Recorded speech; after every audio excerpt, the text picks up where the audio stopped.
Hello there to all my fellow glorious Gaians. This is Amber at Guidance Through Gaia. If you are a returning viewer, I want to say thank you for giving me another shot at reading for you. As all of a sudden I had like this scratchiness in my throat. And if you are new, welcome. I hope that you find something useful and or enjoyable in the content here today, and hopefully come back. So we are going to be looking at December predictions.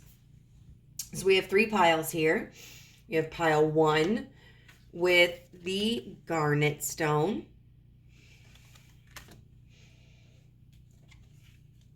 We have pile 2 with the moonstone. And we have pile 3 with the carnelian stone. So just a brief layout of what we're going to do. These cards are going to represent the December prediction.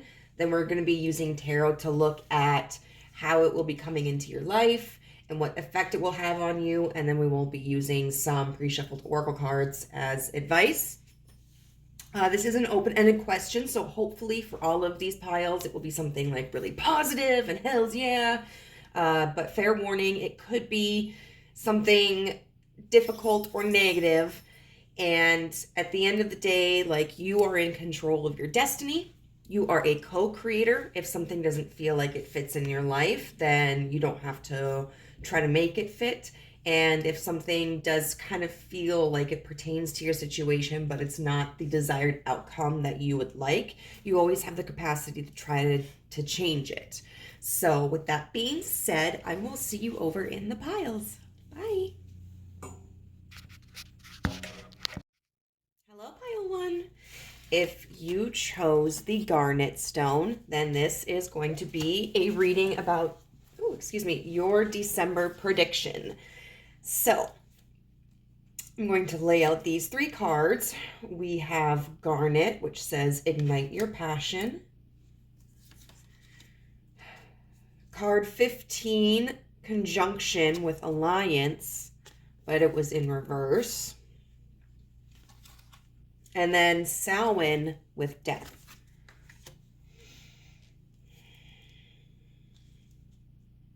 So right off of the bat, I do feel that this has to do with a change in a social circle. I feel that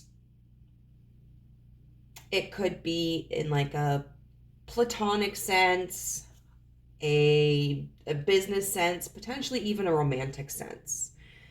The garnet stone has a symbolic value towards like love and friendship. And with this conjunction card, alliance, and these geese, I think of like birds of a feather flock together. But it seems that this is an alliance that no longer cooperates with your needs. The conjunction alliance card talks about how when planets are in direct conjunction with the sun can amplify like the spiritual properties or such of those planets. So our alliances, our social connections, our relationships are best represented when they help us shine more brightly, and we can do the same for them. It's supposed to be, our relationships are supposed to be symbiotic. They're supposed to be a certain level of both give and take. A harmonious relationship is a relationship that benefits both parties or all parties. Whatever connections are in question, I feel that at one point they may have benefited you. But when we talk about this conjunction card, we're also talking about not allowing our individual personas to be consumed by our connections.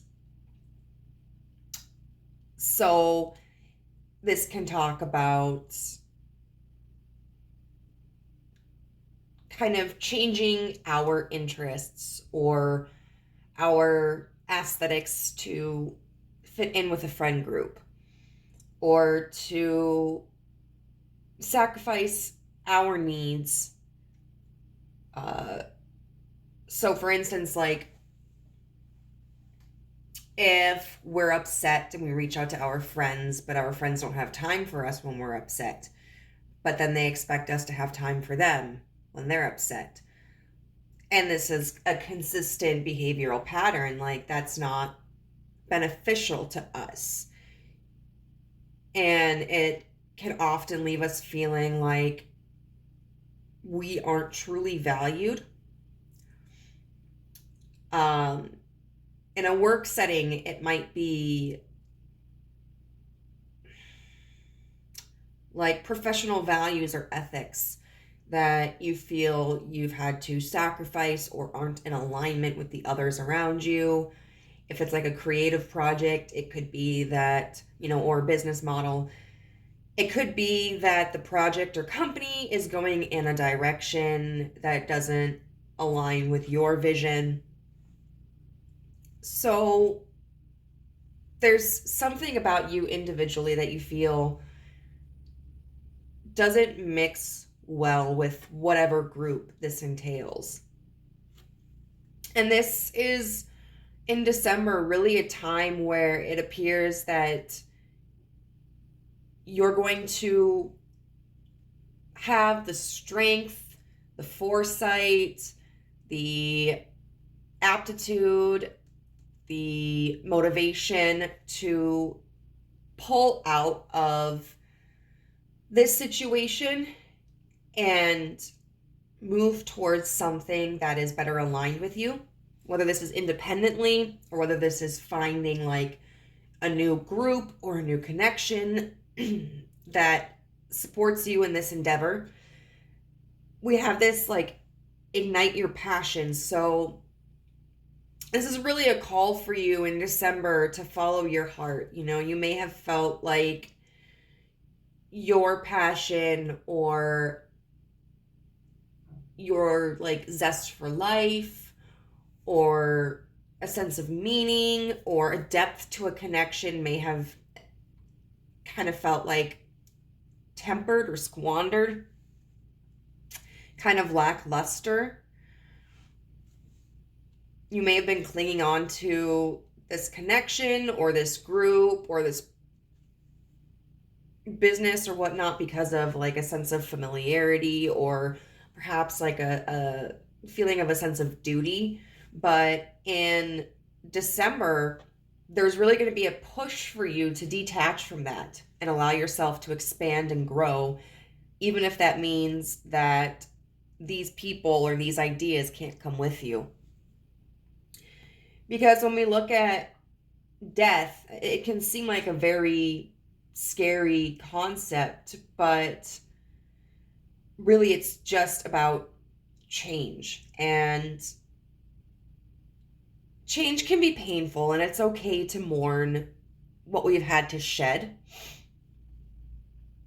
But we should also anticipate that we have a new adventure ahead of us.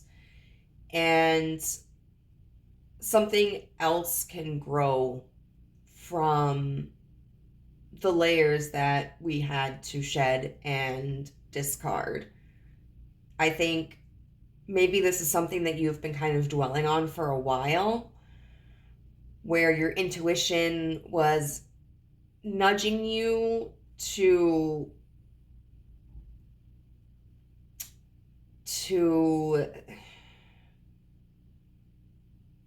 pursue independent needs above like group needs. And I feel like December is really the time when you are going to start taking action on that. So I'm very excited to see like how this is going to how this is going to enter into your life. And this might be like a very specific scenario. This might be a generalized scenario. But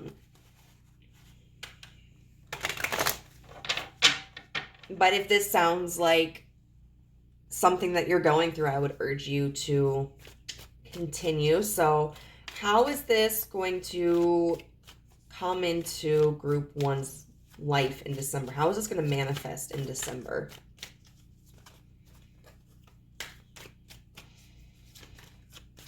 How will this manifest in December? Okay, so we've got the Five of Wands in reverse. We've got the Six of Cups upright. And this one is Justice. Okay. It always confuses me because with this deck, Justice and Strength are reversed. Strength is usually card number 8, and Justice, I want to say, is 12, but I could totally be wrong about that.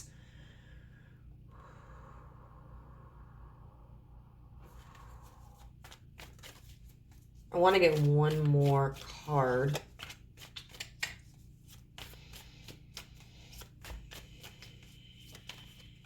This is something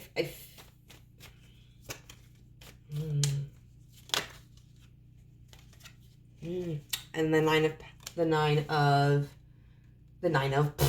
the Hermit. It's interesting here because, you know, we're talking about like the past and, you know, a group, and then we've got the Six of Cups here, which even though with this Six of Cups, this character is alone, this often represents, you know, friends, people from our past. And then the Hermit is all about journeying on your own. And so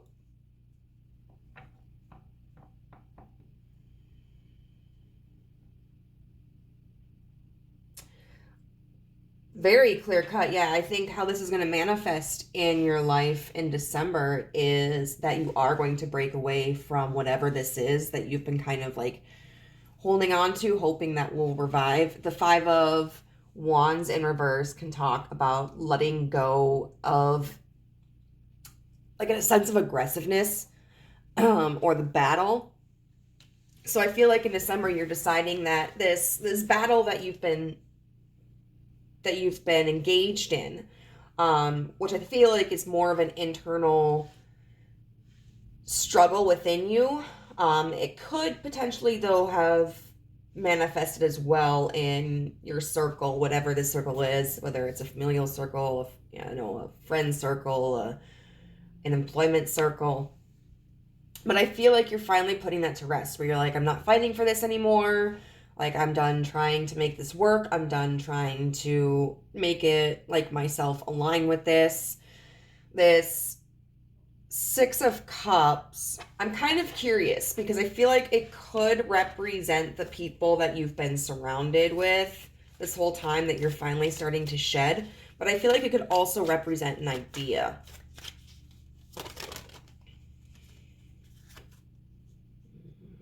No? Okay.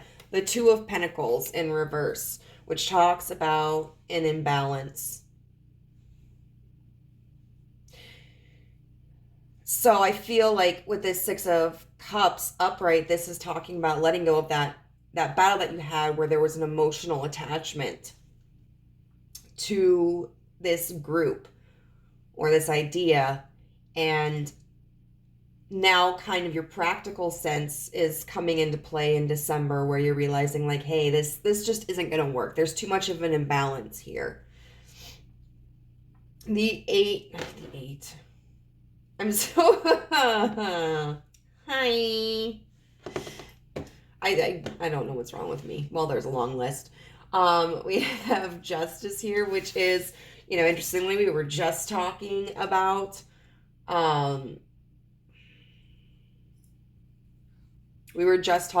balance, and of course Justice has these scales and deals with fairness and balance.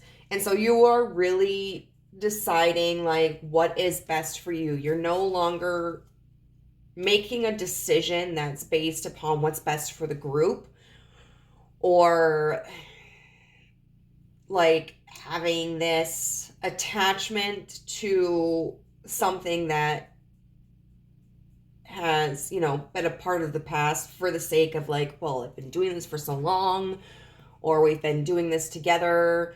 You're taking oh God, what is it? You're taking inventory is kind of what I want to say of what benefits you, and you're deciding to do right by yourself, and that's going to involve you going your own way, going onto a separate path. So I'm proud of you. That can be very hard to do, because when we form like an emotional attachment to someone or something, or we have created this sense of like obligation and duty, it can we can develop a sense of guilt anytime we feel like we want to pursue something that's more aligned with us, or you know, if we speak up and try to make a change or voice our, you know, our position on it, and the group doesn't agree. But at the end of the day, like, if this deals with people, it's okay for them to continue pursuing whatever this is, whether it's a business venture, or whether it's just like this is a group of friends that you outgrew. That's okay. Like, it doesn't necessarily mean anybody did anything wrong. I mean, if they did, they did. But it could just be that you've outgrown this situation, and it's okay to put those things in the past, appreciate them for what they were, and move on to new territory for the future. So I'm very proud of you. I want to see now how this is potentially going to impact your life.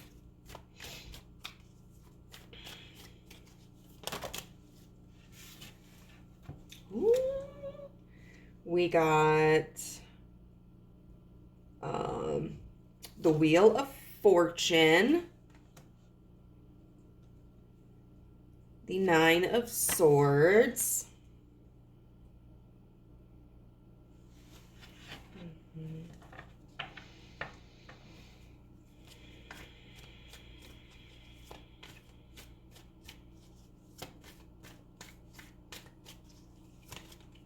How will this impact pile one's life?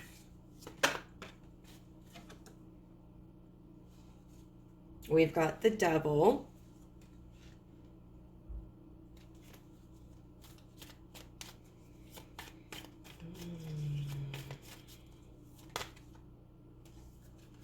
Oh, and then we've got the Six of Wands.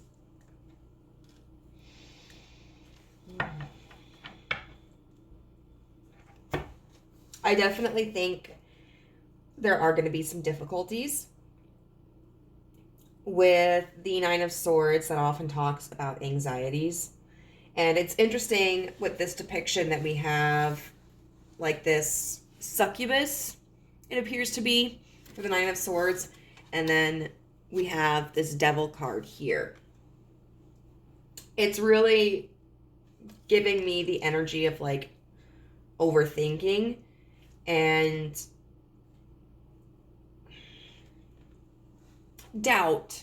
I feel like you're going to be going through a lot of doubt during this stage, which is understandable. And I hope that you extend like a lot of kindness and patience with yourself, because when we depart from something or someone or group that has kind of been with us for an extended period of time, it's really easy to make that a part of our identity.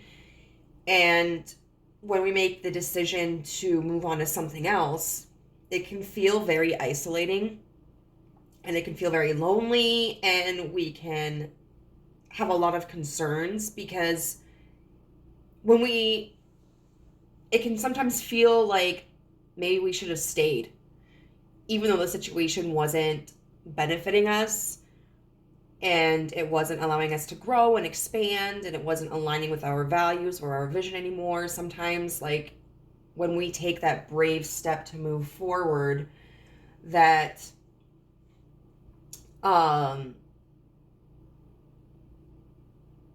it can, we miss the comfort of what we had in the past, even if it wasn't what we truly wanted, because it's safe. Like, you knew what to expect, you know? You knew what role you played, you knew what was going to happen, you knew the people around you. Like, there was a certain level of predictability. But I can clearly see here that you are somebody who desires to grow and expand beyond that predictability. That you've gotten to a certain level of like complacency in your life, and that you're not content with that. And I think that's a very admirable quality, to decide like, okay, I'm feeling restless, I'm feeling complacent, I don't feel like I'm growing, and I want to grow. With this Wheel of Fortune, I do feel that what this is telling you is that you are going to have a lot of control over what happens from here on out, which can be terrifying, but it's also a big relief. Because at the end of the day, it can be terrifying at the thought of like, well, you know, I don't know what to do, or what if I screw it up? But it's also a big relief to think about having control over your situation, because you realize that like, if you don't like something, you can walk away from it, or you can change it. If you make a mistake, you can fix it, or you can choose a different route, you know, and use the knowledge that you've obtained from that error to pursue something in a different manner. I do feel that like the universe is going to kind of give you some nudges, help you a little bit on guidance, because the Wheel of Fortune talks a lot about fate. But at the end of the day, like, you are a co-creator, and this is a very interesting Wheel of Fortune, because there's a person steering the ship. It's not the typical Wheel of Fortune. And I always get confused and think that this is the Chariot, but it's not. Like, there's a different card in here that's the Chariot. So this is really about you being the driving force behind your own journey and your own fortune. And even against, you know, the Nine of Swords and the Devil card here, we have the Six of Wands, which talks about victory. So this decision that you're making, it's going to be scary. You're going to have your concerns. But at the end of the day, like, you control where this journey goes, where this fate, you know, how this fate rolls out. And you have the capacity to find success in it. As to how long this is going to take, I'm not entirely sure.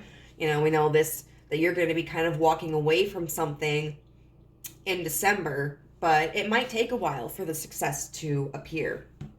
But just rest assured that you are making a good decision on your behalf, and that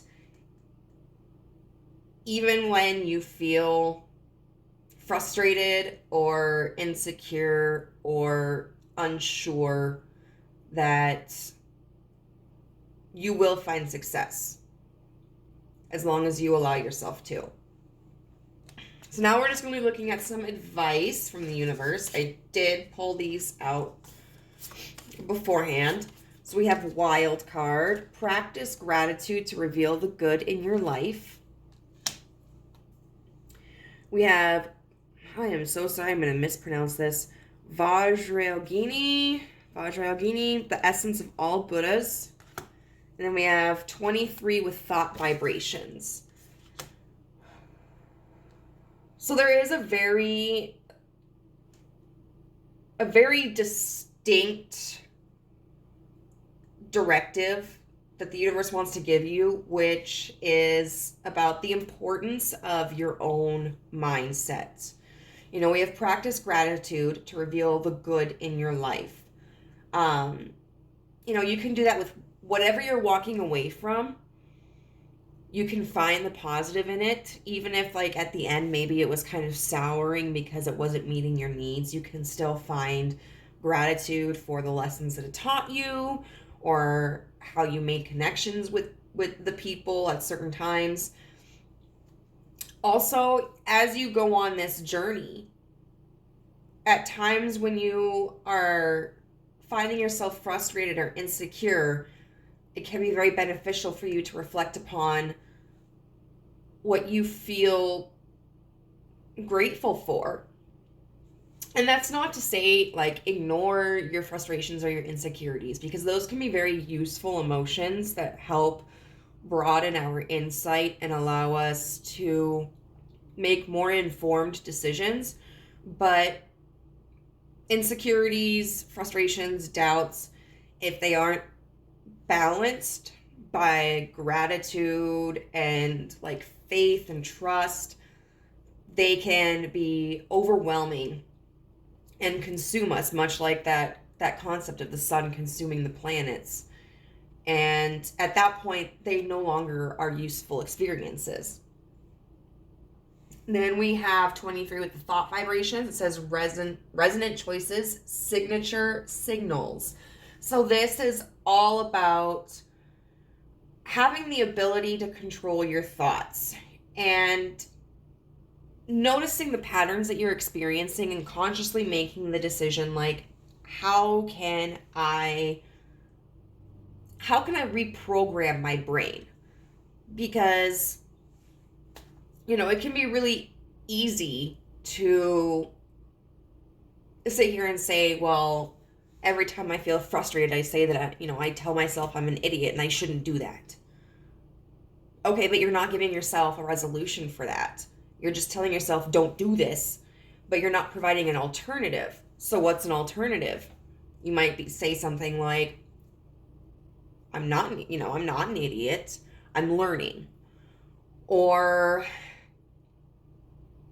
you might delve into, well, why do I feel like I'm an idiot? And then kind of progress back to figure out where that root of that insecurity comes from, so that you can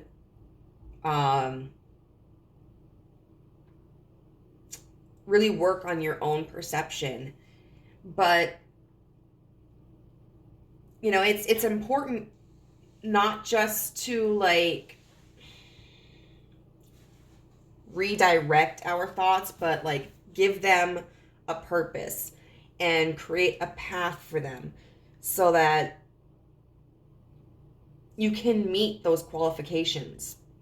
It's hard to reorganize or redirect when all we do is just say the old way doesn't work anymore. The old path doesn't work anymore. You have to kind of develop a new path, a new method, so that you have something to work with.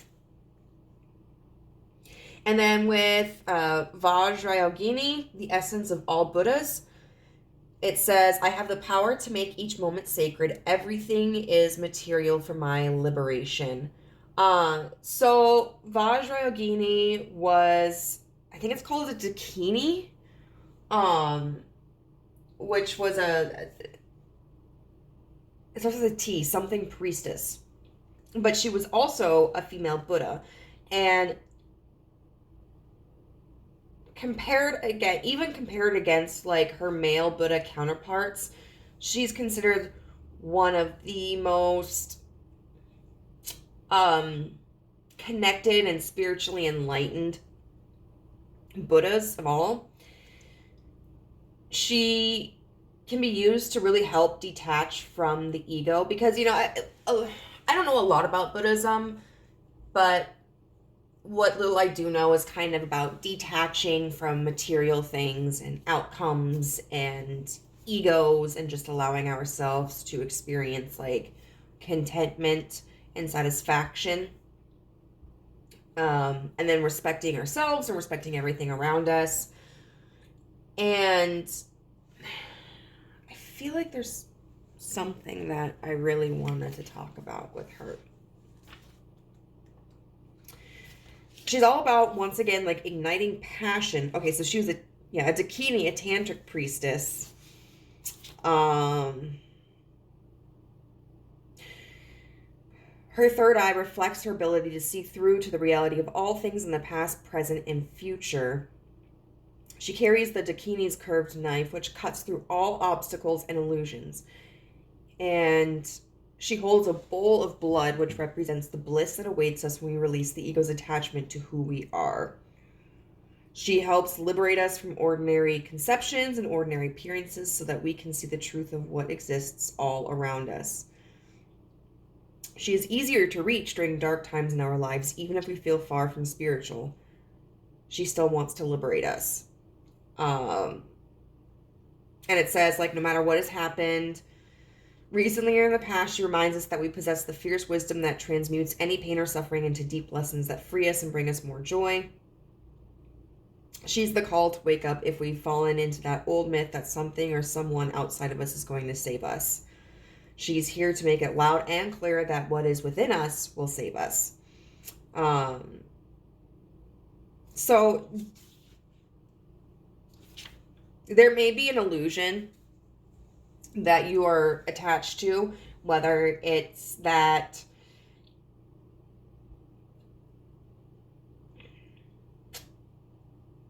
separating and becoming independent from whatever this situation is you may have this illusion that it's a disservice or that it's wrong. You may have an illusion about your ability to succeed on your own. You may with that doubt. So it's really important to remember that, like, you create your own reality and that you have worth because of who you are and not because of who or what exists around you. And so you may have been someone who in the past gave your power away to others and really minimized your own abilities. But it's going to be very important for you to seek that out in yourself.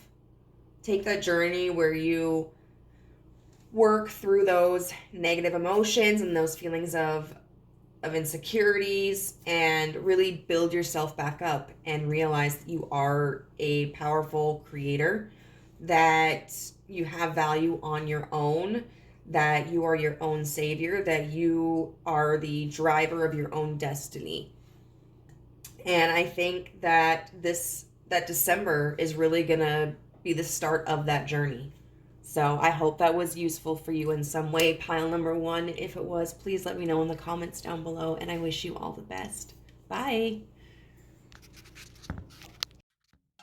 Hello, group number 2. If you select, I'm waving and it's not even like visible on the camera. If you selected the Moonstone, then this is a message about the predictions for your December. So let's get into it. We have Moonstone with Live Your Purpose. We've got number 28 with Chiron, which is Heal. And then we have Homeland with Foundation. Oi! I feel like this is kind of a multifaceted message, because I feel like there's something physical you'll be doing in November. December, I'm gonna get so mad at myself. But there's also going to be like an internal process that you're going to be going through. So we have Chiron here, which talks about healing. And in the book, it talks about how Chiron was the injured healer. He was a centaur who was accidentally injured by Hercules because he was struck with a poisoned bow. Poisoned arrow? Yeah, not the bow. The bow is the bow. Bow.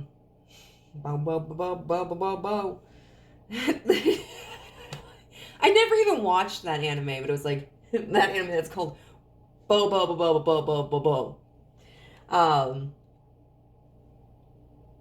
but he wasn't able to completely heal himself, and yet he still opened up like an apothecary or something and was able to continue helping other people. And so I think this talks about a nature that you have where you have experienced a lot of deep wounds that I think you're proficient at hiding. I think on a surface level, people might not anticipate the hardships that you've gone through, but I do feel that they are wounds that kind of experience an ache from time to time, or that are in the back of your mind.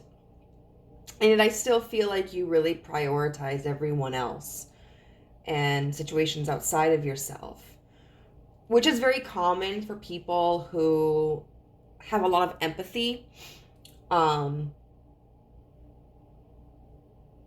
who are very compassionate, or have a sense of like responsibility towards others.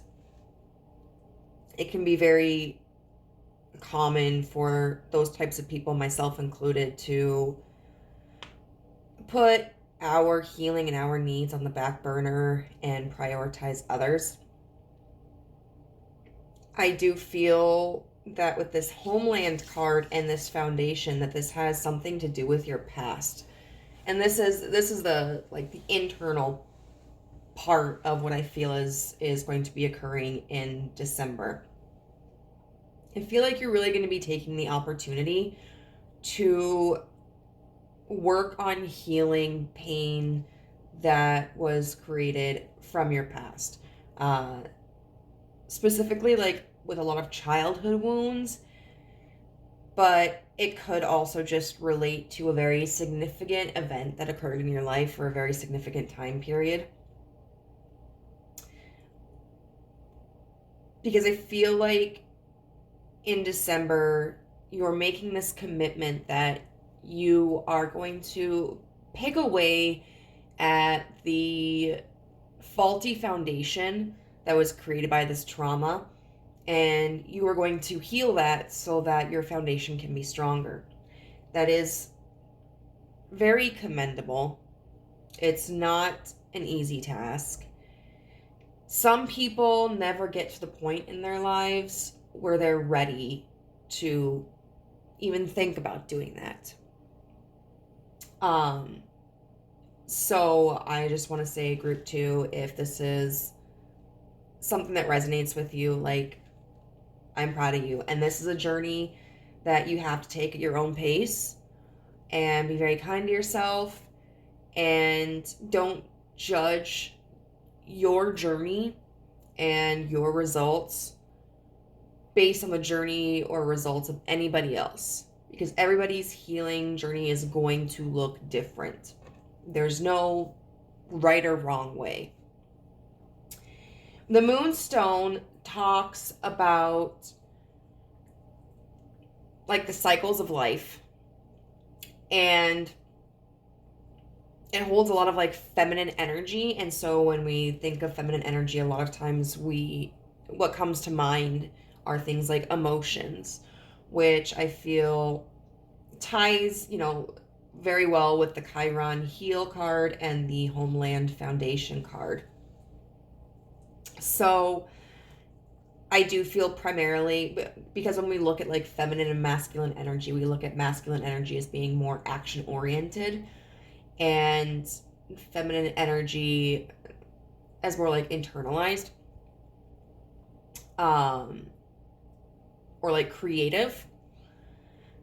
And so I feel that December, this is primarily going to involve that internal creativity. I do, however, with this Homeland Foundation card, also feel that this does speak to action that you will take in December, or are likely to take in December. You may be having a physical interaction with people who were a part of creating your trauma, whether that's like your family or an ex or an estranged friend. I feel like it involves people that you probably haven't seen for a while because you kind of just tried to wash your hands clean of them. But in realizing that how persistent these wounds are, I feel like in December you're finally making the decision to reconnect with them for the purpose of expressing yourself and trying to understand the actions that they took.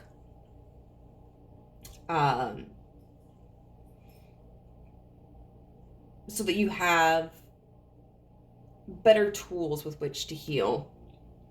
This could also mean, though, instead of, I feel for some of you, you may not be confronting people, but just deciding that you are going to relocate somewhere. You may have previously felt tied to a certain location because of familiarity or a sense of responsibility or a fear of a change. In December, you may be making plans or acting upon plans to move to a new location. And that could also be a part of your healing journey. Because sometimes, for some of us, confronting our pain, especially with like people, sometimes that's what it takes to heal. For others, the process of healing can really involve letting go and removing yourself from an environment that isn't conducive to you healing. And at times, you know, we may experience both of those patterns of healing, where one situation may call for us standing our ground and remaining somewhere and confronting it head on, whereas another situation may involve us shedding the layers and letting it go and moving on to something else. And this could be potentially related to if you've ever felt like a black sheep or feeling like you just didn't know what you were meant to do in this life, what you had to offer, which may be tied in with whatever wound this is. I definitely feel that you are finally taking action in December to explore that identity for yourself. So let's get into how this is going to manifest in your life. Could be like a general scenario, could be a very specific scenario. So how is this going to manifest in December for pile 2?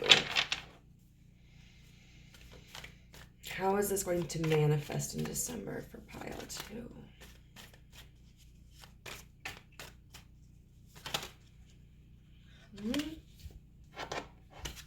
We've got the Queen of Cups in reverse.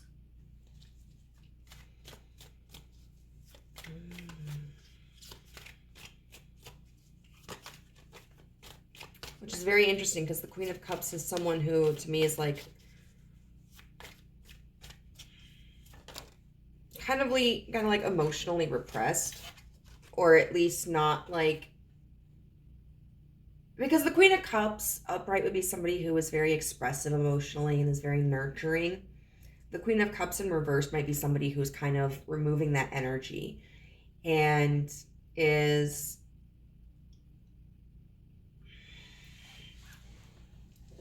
putting up a barrier, I suppose, between herself and others, because maybe there's been like an emotional attachment that has kept her bound to people or situations that are not benefiting her, or conversely, by allowing herself to be emotionally open, that could have left the door open for people manipulating her. And then we've got the Magician in reverse, which is interesting. I'm interested to see how that plays into it, because I would expect it more so to be upright, because the Magician is about change. The Six of Swords in reverse.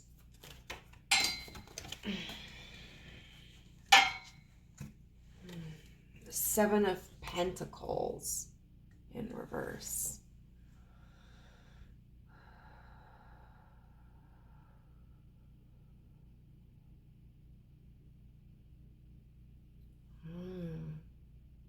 I didn't get clarifiers really for the last group, but I do want to get clarifiers for this one. Because this is like a very stuck energy. You know, it's about like not making any changes, staying stuck in a situation, not really putting in the effort, or at the very least, like, the effort is kind of chaotic. There's no rhyme or reason to it, no routine, no system.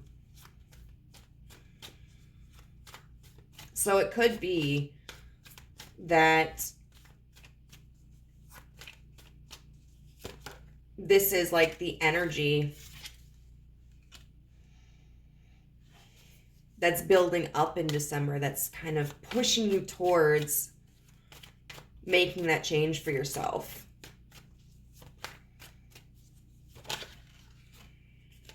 We've got the Hermit. So we'll see. We've got the Emperor. And then we've got the Ten of Pentacles in reverse. So, the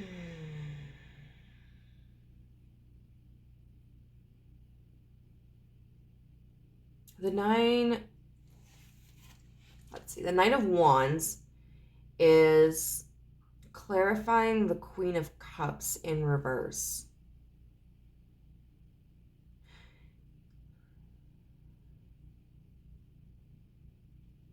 Okay.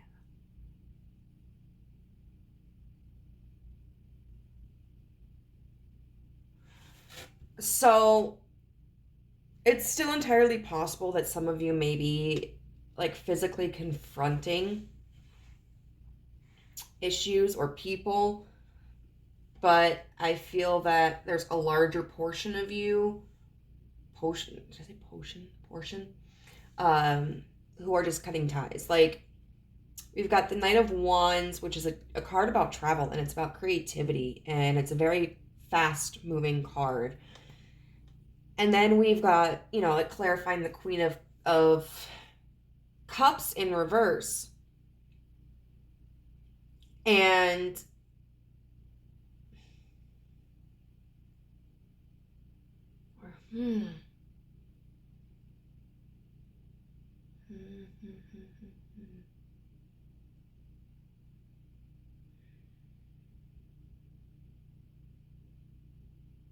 so I feel like it's this emotional disconnect where either like you've intentionally put up this wall and have decided that's what's going to make it easier for you to move on and let the past go and move into healing. Or it could be like this emotional disconnect that just kind of happens without intent behind it.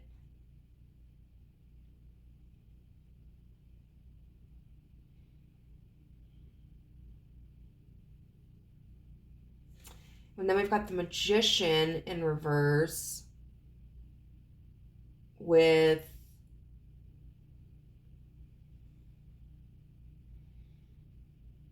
the Hermit. So the Magician in reverse is somebody who feels like they aren't powerful enough to make a change. They feel powerless. The Hermit card tells me this energy is really going to cause you to retreat. The Hermit is somebody who wanders away from the crowd in order to do like soul searching and to find enlightenment. And then we've got the Six of Swords in reverse, which can talk about being stuck in a situation. Not moving forward. And then the Emperor. I want to get a clarifying card for that. Because is it like there might be somebody that could represent the Emperor in your life? Someone who has like who can be very controlling. Maybe not the most emotionally intelligent. That you feel has kind of been holding you back.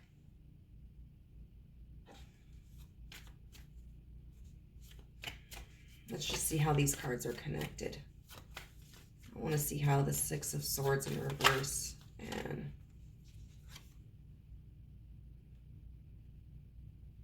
we have the Ace of Wands in reverse. A new beginning. So yeah, I feel like there's somebody in your life you feel is holding you back from a new beginning. Or if they're not presently in your life, maybe that's still within your surroundings. You know, like if you live in the same town as them, sometimes it can feel very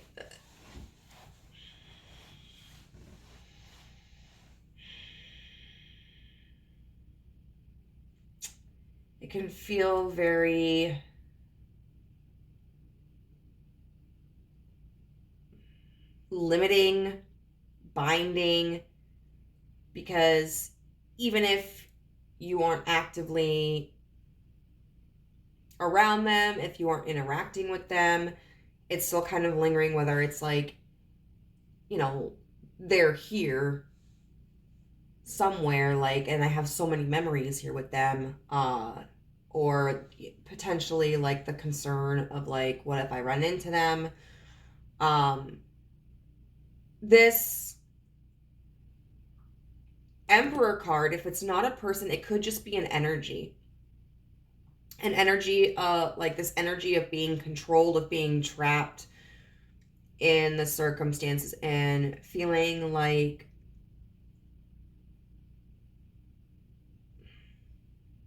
remaining in this position is going to prevent you from making a new start and moving on. And then we've got the Seven of Pentacles in reverse and the Ten of Pentacles, because there's this feeling of like, no matter what you do, no matter how hard you try, just feeling like you can't create a solid foundation, that your efforts feel as if they're in vain, nothing you do is good enough, nothing is working. So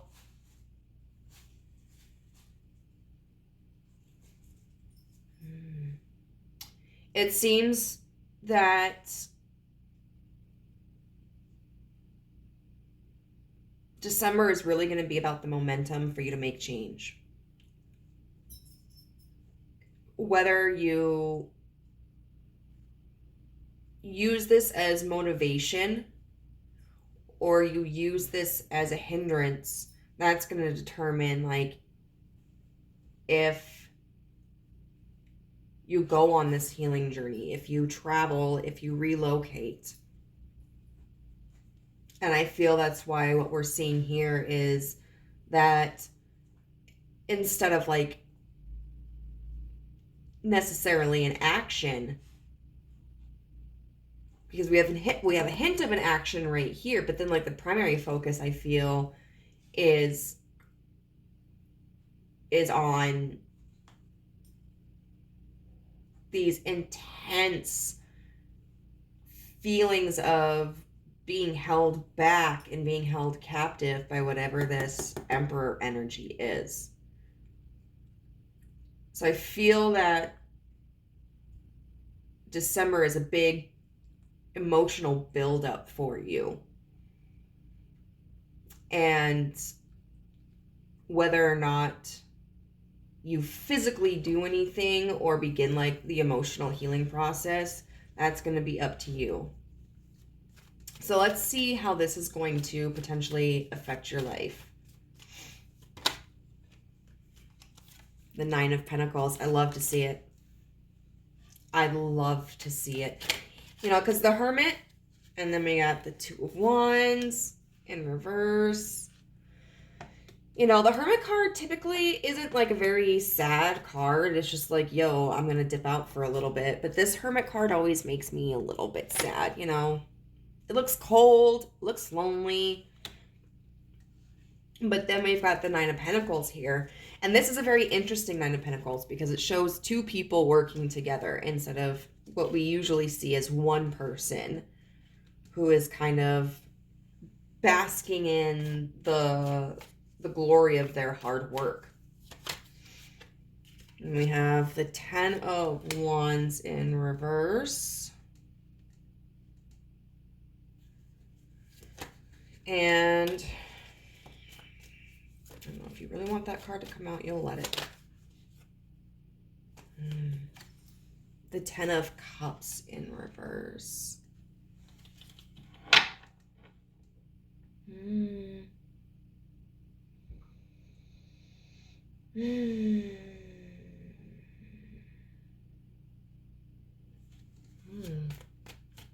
going to get clarifiers for these two.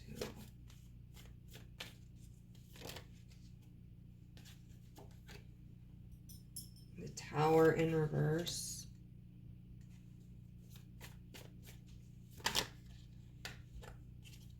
The Six of Wands in reverse. The Moon in reverse. And then the Devil in reverse.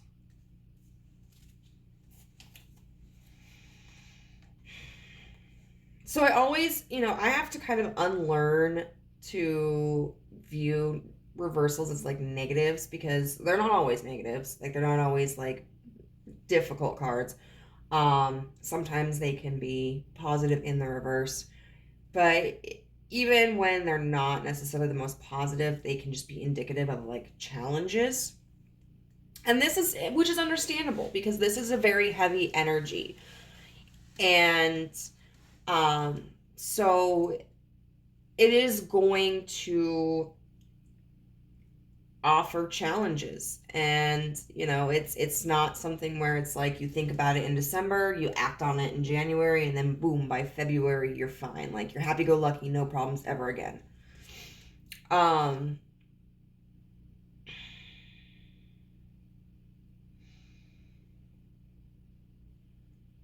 do see like struggle here and challenges, but I also see a lot of relief.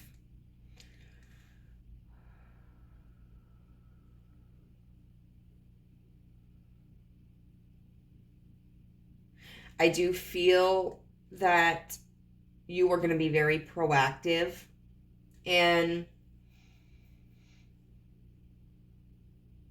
in living a life that doesn't cause you pain.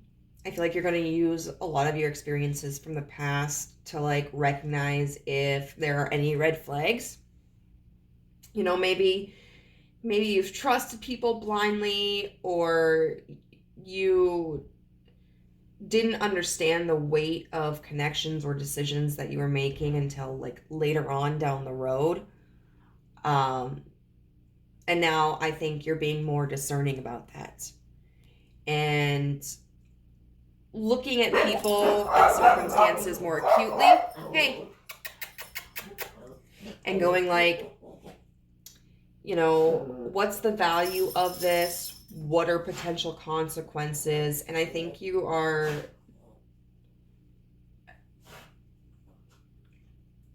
taking things a little bit more slowly. You know, not that like you're jaded, but I think you're more cautious because you're like, I've already been through so much. Like, I have no desire to go through any of that again. And even though like you understand that there will be pain throughout your life, disappointment throughout your life, like you are doing what you can consciously to minimize it. Then we have the Two of Wands in reverse with the Six of Wands in reverse. And I really feel like what this talks about is about recognizing when there are choices or connections that are not going to go in your favor.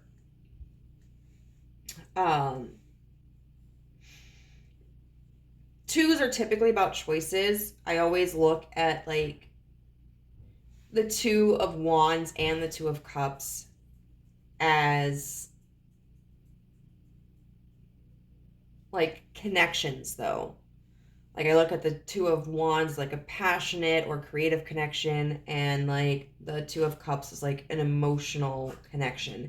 And then I typically look at the Two of Coins as, you know, about balance between situations or people, and then the Two of Swords as about a decision. Hey, I didn't know you were a pig. Why are you going? Hi, baby boy. And then when we have the Six of Wands, it can be about like a failed attempt at success, you know. So I feel like this is, you're going to be more discerning about connections that or choices that are not benefiting you. And if you don't see the progress that like you expect, or if you don't have the experience that you feel is appropriate for the situation, I think you're just gonna be like, deuces, bye Felicia. Because I feel like we've got the Ten of Wands here, and it's in reverse, and that can talk about feeling relief from burden. It can also talk about experiencing a burden without reward, because like the Ten of Wands upright is somebody who's been through battle and who has walked the length of the journey, and they're exhausted, but they've been successful. The Ten of Wands in reverse can talk about somebody who's gone through all of that and collapsed and has nothing to gain from it. The Moon in reverse can really talk about illusions being exposed, confusion becoming cleared. And so I feel like in the future, you're really seeing the weight of the struggles that you've been through and the burdens that people or situations could potentially cause you in the future. I think you're seeing like the truth of the stress that you've been through, how others or outside situations contributed to it. I think you're also seeing how potentially you may have contributed to it. And you know what you had to go through in order to like untangle yourself from that trauma. And then we've got the Ten of Cups in reverse, which is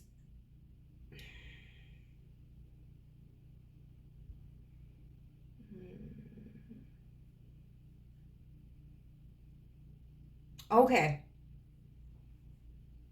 Yeah. it would be like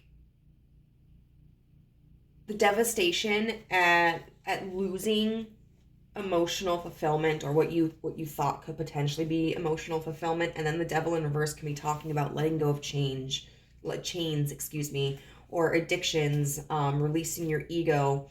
So I think this is really like saying that through all of this, even if it's hard for you to go through these emotions and leave whatever it is behind, that someday down the road, you're going to be able to look at that from a more objective perspective and not feel so emotionally connected to it, and just kind of be like, yes, this is what I lived through.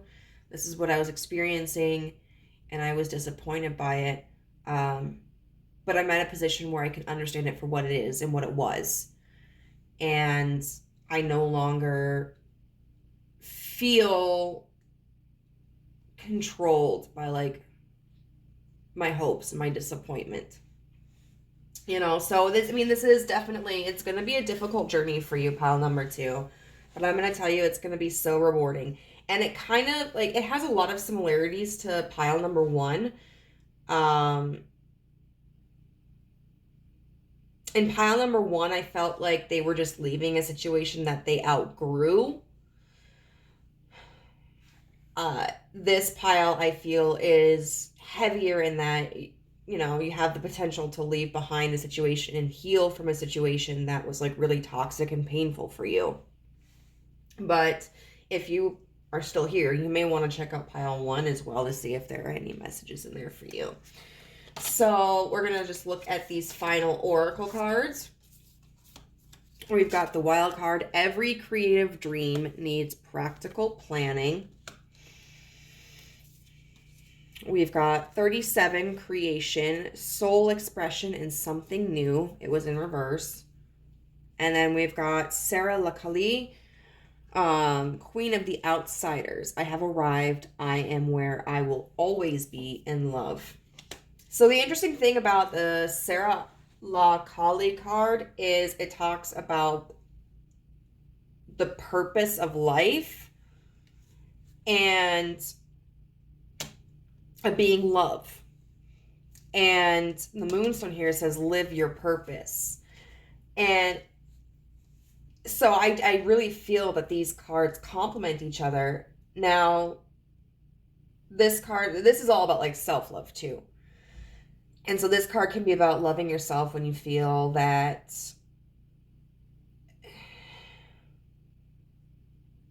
what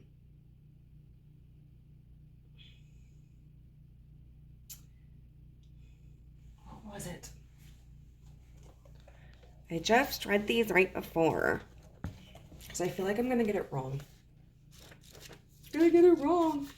It's interesting. There are 3 main myths that surround Sarah Lakali. There's one where she was a very well-to-do, like, aristocrat or something like that, who would earn alms for the poor. And she had this vision of these these women saints who were present at Jesus Christ's crucifixion, and she like went to meet them at the shore because they were arriving on boat. There's also a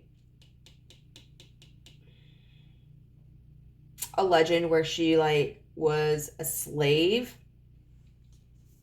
and then a legend where she was actually the child of like Mary Magdalene and Jesus, and that after Jesus was crucified, like she was taken somewhere else and raised. And where is she? 210. She is, one thing that I remember, she is the patron saint of the Romani. So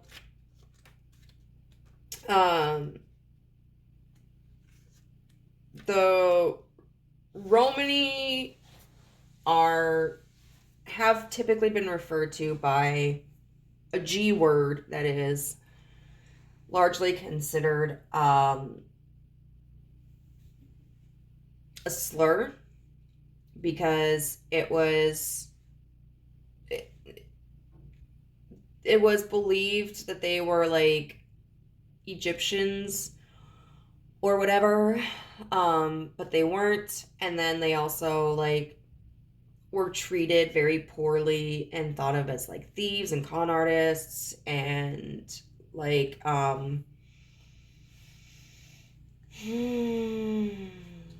derelict and everything like that.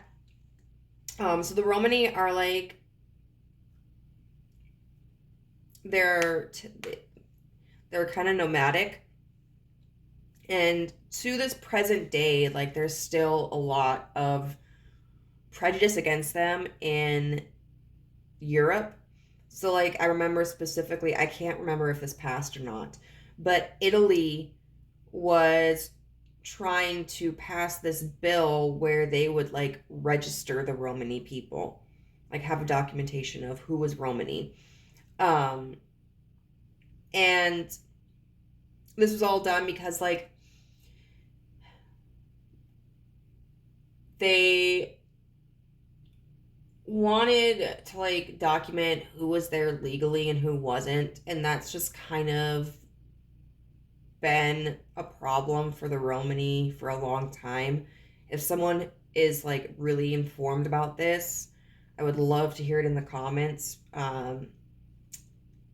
I'm gonna try to be as accurate as I can recall, but so I'm gonna be a little like vague on the history because I'm not sure of all of it. But if I remember correctly, like the Romani were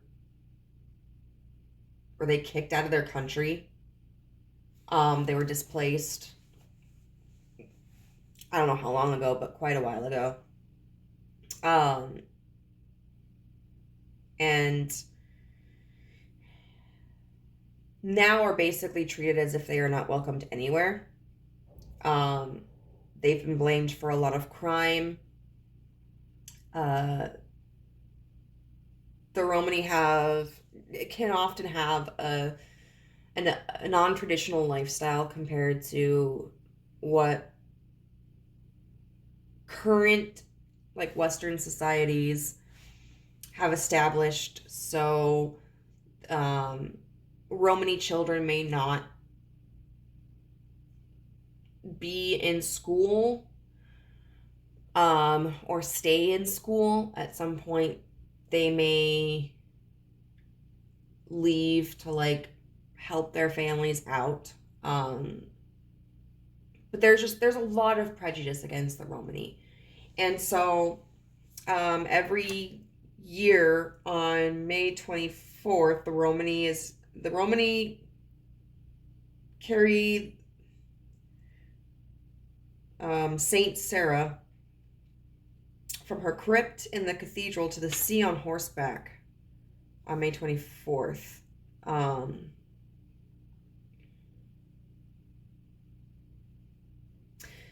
Saint Sarah represents the spiritual tenets of the Camargue faith, cross, faith, and hope, but above all, love. And then, oh, yes, this is where it is. Like, there's nothing you need to perfect or prove. There's nothing you have to do to be lovable. Like, you are lovable exactly as you are, and that you are never an outsider to love. Like, you are love.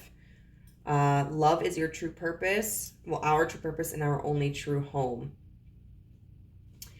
And so that may be something that you have kind of struggled with, feeling like you weren't good enough to love, feeling like that there was something you had to do to be lovable. And that's not accurate. You are lovable for the fact that you are you and that you exist.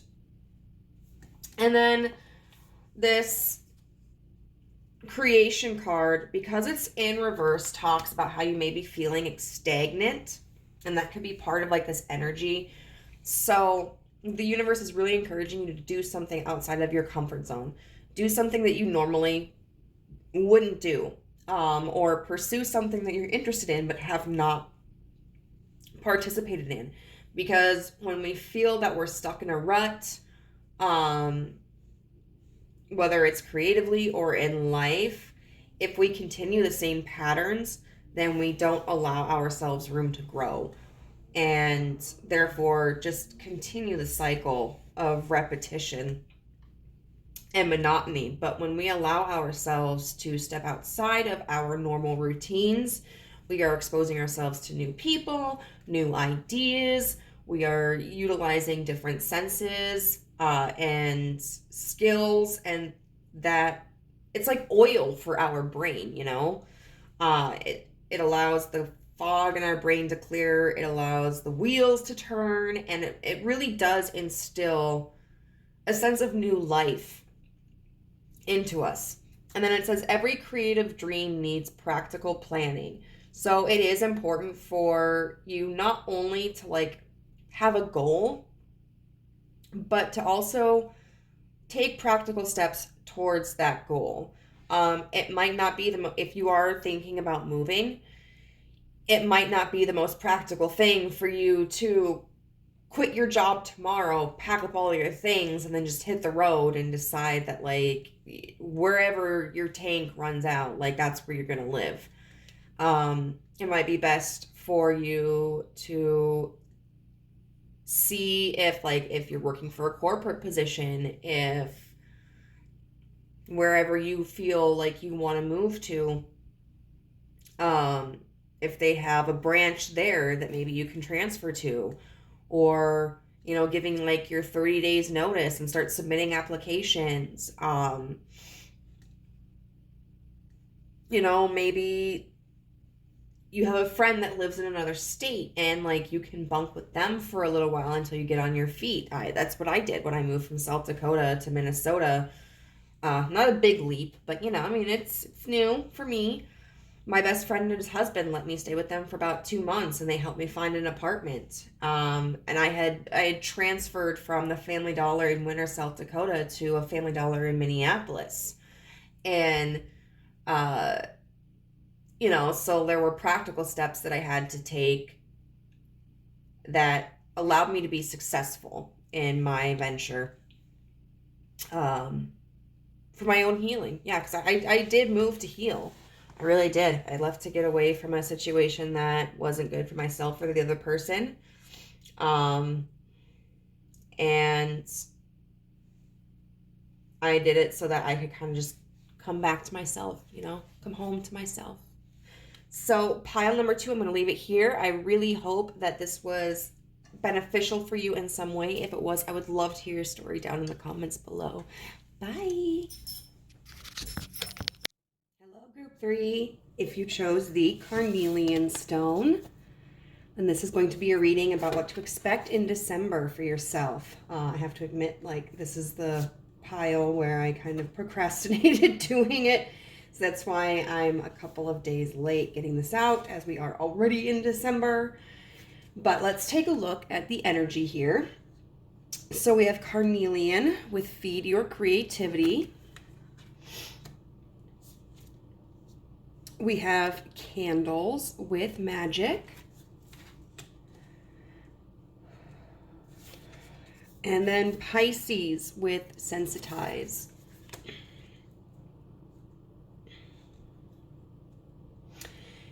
So what stands out to me about December is that I believe it's a time that you are trying to draw something in. When I, for example, utilize candles, I am utilizing them often for manifestation.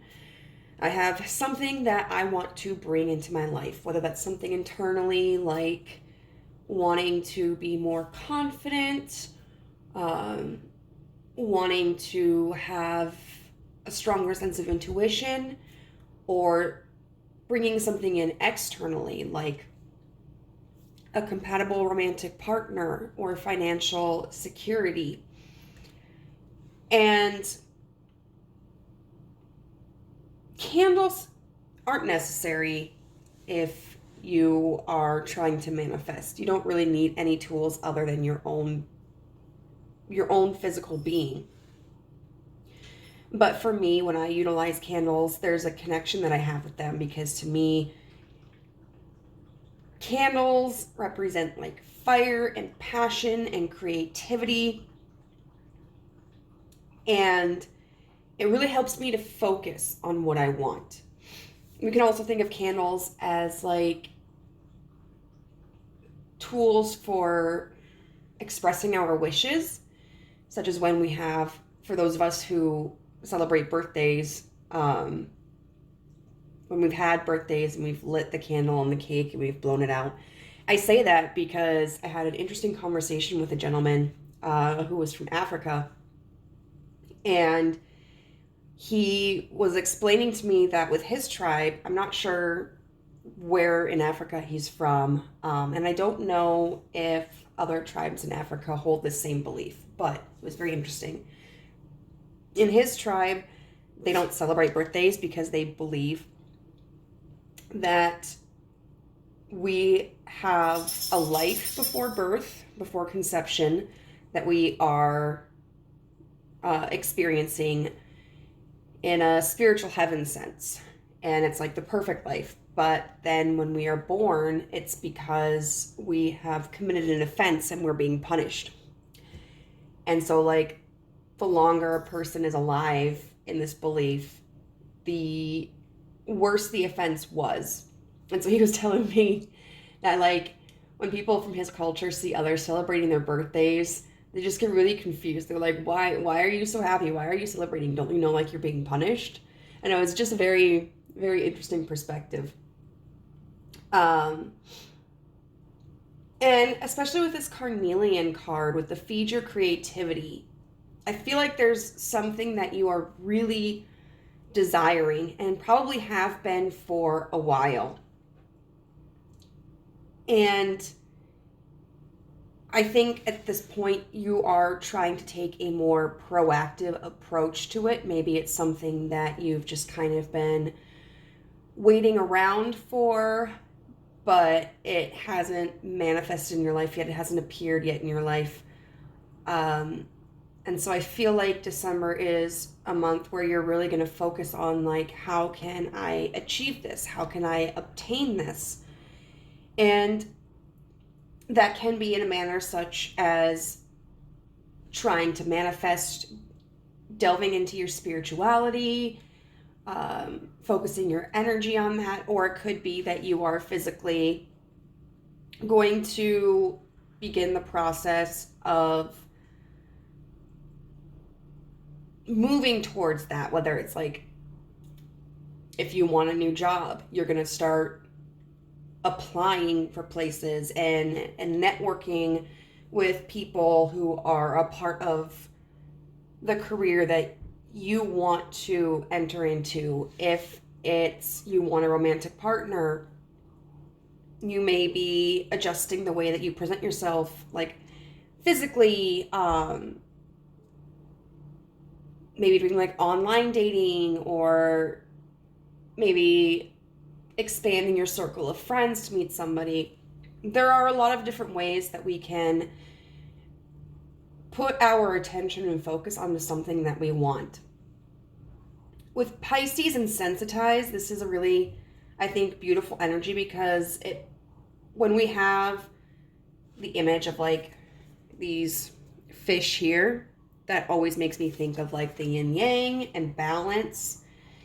And so to me, that means December is really a month of you trying to attain or create that sense of balance for yourself. Pisces in traditional astrology is ruled by Jupiter, which is all about like expansion and growth. And then in contemporary modern astrology, it's ruled by Neptune, which is about like, it can be about illusions, but it can also be about like clarity, intuition, spirituality, creativity. And I think that's really well connected to these other cards. You're ready to expand, you're ready to grow. There's a dream that you have that you want to realize. And so you are trying to take the necessary steps in order to be able to do that.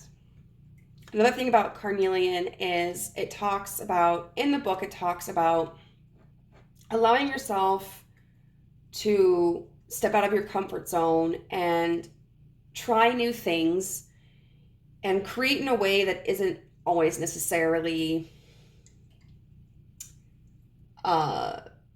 organized. Like, it's okay if when you are hoping to draw something in, or when you are trying to expand, it's okay if you don't have like a perfect plan. And it's okay if things don't happen necessarily in the way that you want. You know, sometimes the best thing that we can do is to branch out and allow ourselves to experience things in unpredictable ways. And carnelian itself is a stone that's utilized often for harnessing courage. And if you're somebody who is like me, who is kind of afraid of the unknown, or is hesitant to do something unless we know that we're going to be successful at it, it can take a lot of courage. It can take a lot of courage to ask the universe for what we want. Sometimes we may feel like we shouldn't want something, or that we're not meant for it. And so we may, especially if we aren't seeing results, we may eventually give up on communicating with the universe our desires. And, you know, if we're physically doing something in the material world in order to try to draw in the results that we want, it can be nerve-wracking to do that.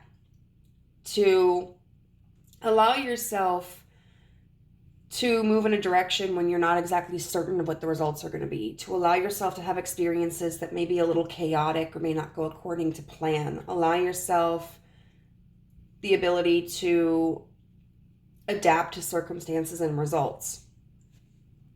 But this, I think, is like a really beautiful energy. I think it's you learning how to take your power and use it.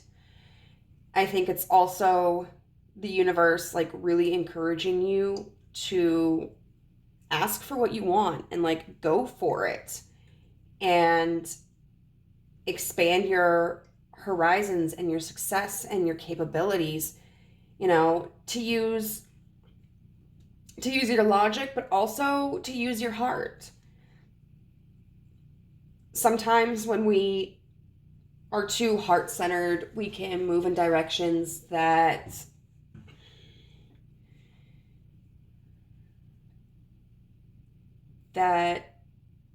where we're kind of blinded by illusions, or we don't have a lot of stability, and that can be hard to achieve results with. But if we're too focused logically, then we can really inhibit our success and limit our success. We may not see opportunities that are available to us because they don't like fit into our schedule or our expectations, or we may deny ourselves opportunities and experiences because we don't feel that they fit into the plan or that they're reasonable. And so I think it's going to be very important this month that you maintain like a level of balance between both.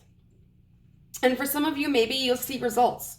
Maybe this is something that you have already been focused on and working towards, to see like towards something in your life that you're really longing for, and you may begin to start seeing the results of that in December.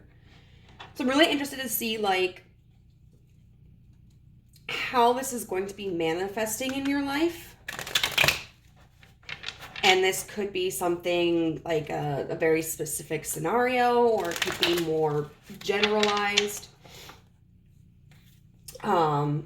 It's interesting because the first two piles were kind of similar in their messages, and they both like, there were distinct differences between the energies, but they both involved like leaving something behind and like moving towards something. And so far I feel like this energy is more like trying to draw something in, but we'll see. So Spirit, How is this going to manifest in the lives of pile 3 this December? We've got the Ace of Cups in reverse. How is this going to manifest in the lives of pile 3 in December? We've got the Four of Cups in reverse. So already, like, a lot of emotional context, a lot of creativity. We've got the Devil in reverse.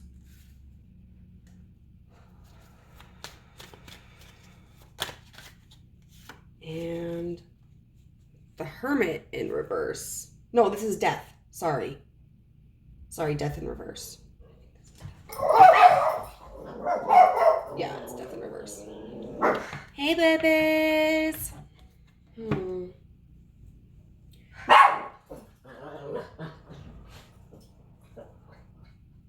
Sorry, my dogs just get really aggressive whenever they realize anything exists outside of our unit. Okay.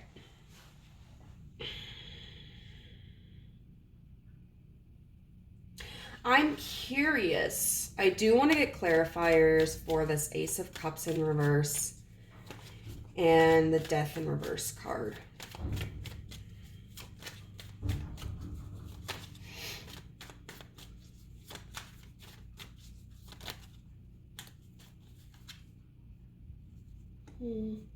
I'll take them. We have the Queen of Pentacles in reverse and then the Page of Pentacles in reverse.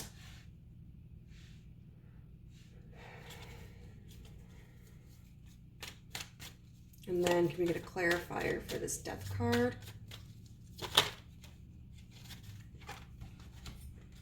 Okay, the Queen of Swords upright. Well, hello to our first upright card. Welcome to the stage. So this is going to manifest for many of you as kind of an epiphany at this point. I think December, as we already mentioned with these cards, is really going to be the time when you start to realize that whatever it is that you're longing for may not come unless you pursue it, or it may take longer to come unless you pursue it. You know, we've got the Ace of Cups in reverse, which in this context makes me think of a lack of emotional opportunity or a lack of like a creative opportunity, whether it's that it's just not present in your life or whether it seems like you've missed out on it. And it's clarified by the Queen of Pentacles in reverse and the Page of Pentacles in reverse. Now it's interesting because these are both court cards. And so to me, what that signifies, because we've got a page and then we've got a queen, you know, the queen is obviously going to be more mature and more secure than a page. The page is more about having the initial ambition. It kind of makes me think of like being bright-eyed and bushy-tailed, somebody who is ready to start their adventure and pursue their dreams. The queen is already like established. But they're both in reverse. And with them being Pentacles cards, that to me signifies there's like a lack of a foundation, a lack of security, a lack of investment. And I think that really impresses upon me when we've got water cards here, cups cards, along with pentacles, which are earth cards. You know, there's this desire for your creativity and your emotional connection or satisfaction to also be something that is grounded, something that has substance, something that is safe and secure.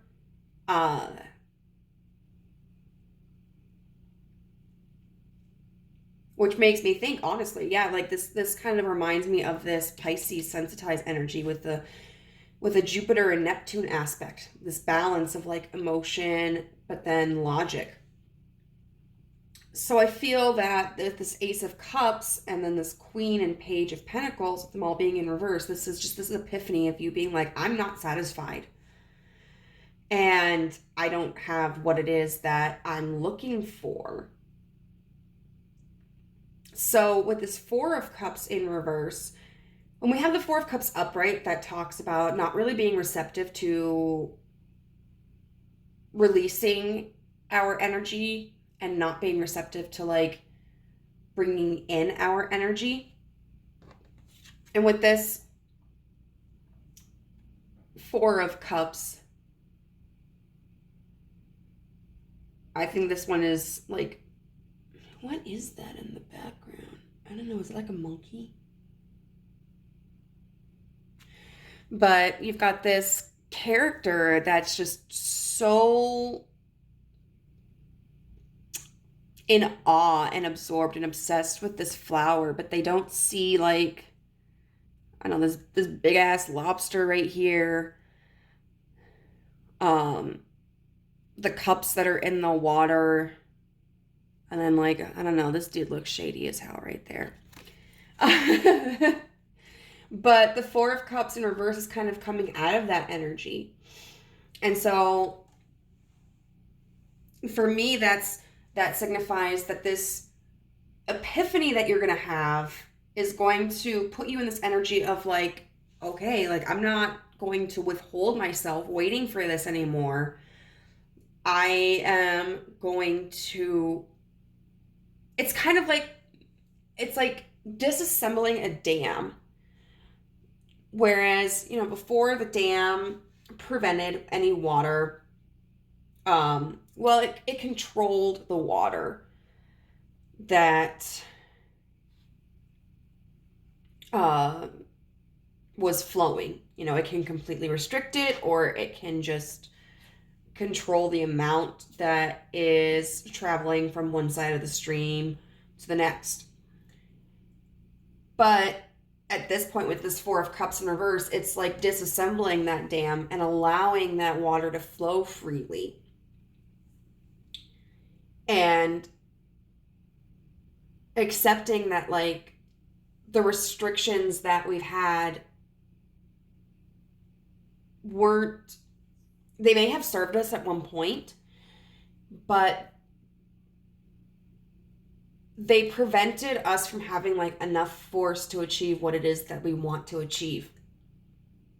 And so by like releasing the floods, that's giving ourselves permission to explore different terrains and to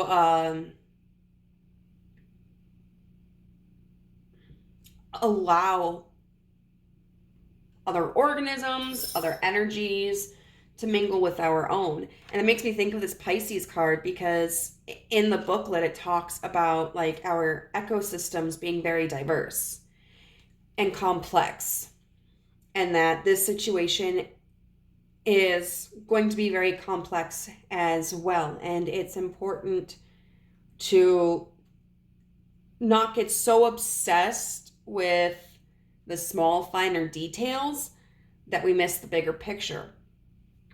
And so by releasing this, like by allowing this energy to flow more freely, and we go into this Devil card in reverse. The Devil in reverse is somebody who is letting go of restrictions and who is letting go of their ego, who is not defining their experiences in themselves so tightly that there's no room for growth. It's coming out of this stubbornness and allowing ourselves to go like, okay, maybe I don't know everything. Maybe I need to try a different path. And it can be really also coming out of like a negative self-perception of like limiting beliefs, where it was just like sometimes we just kind of sit and wait for what we want to come to us because we may not have the faith in ourselves to pursue it. And so it can be easier to think like, well, you know, if I just wait for it to come to me, that's going to be easier, like, than me having to work towards it. Because whether we realize it or not, sometimes it takes reflecting back on the circumstance, but we may feel like we aren't good enough to achieve it on our own. And so if we're waiting for it to come, there can be times this, I guess, this illusion that's just like, it allows us to imagine that without us putting in any effort, it could still come. It could still come. It could still come. And I mean, yeah, potentially it could, but you're going to get better results if you apply yourself somehow. And then we have the Death card in reverse, which can talk about being like resistant to change. But with the Queen of Swords upright, that's like the clarity of how the situation isn't changing because you're not changing. And so it doesn't seem like in December that for the large portion of you that it's going to be very like, that you're going to have like a physical manifestation of whatever it is that you are wanting. But it's more of developing a stronger intention and realizing more your power and the role that you play in achieving this dream. So then how is this going to affect group 3 in their life? What effect will this have on group 3's life?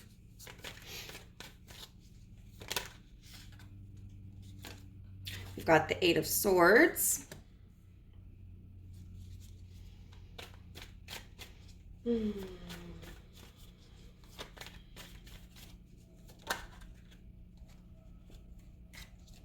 We've got Justice. Both 8s. Very interesting. Because with this deck, normally 8 is strength. But in this deck, strength and Justice are reversed. All right, how will this affect group life? We've got the 10 of Cups in reverse.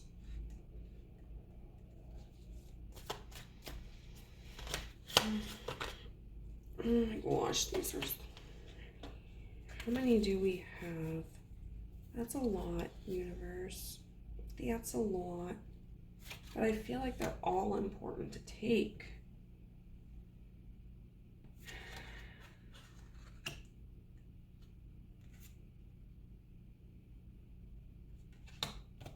I don't know.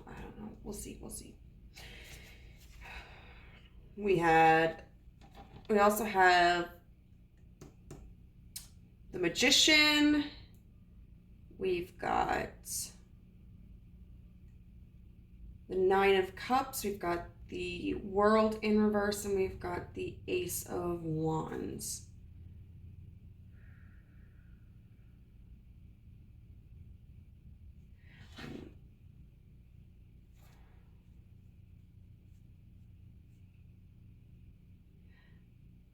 Oh, okay. I'm actually going to adjust this. Okay. That makes more sense to me. Do we want another card for under this Ace of Wands?